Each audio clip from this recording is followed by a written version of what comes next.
Hi, my name's Eamon, and in this tutorial I'm going to show you how to add a map location to a page on your website. To add a map location to a page, go to Content and select Edit on your desired page.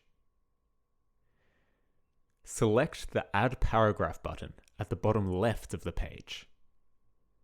Then select the location paragraph type. You will see your location paragraph type appear alongside your other paragraphs. Add the address that you would like to be displayed as text alongside your map to the first address field. Then, add the address that you would like to be displayed on the map to the Address for Map Display field. To change the location of this map on the page, you can simply drag the paragraph type up or down.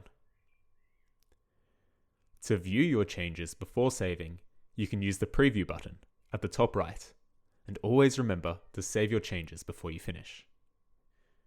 That's a brief overview of adding a map location to a page. I'll see you in the next video.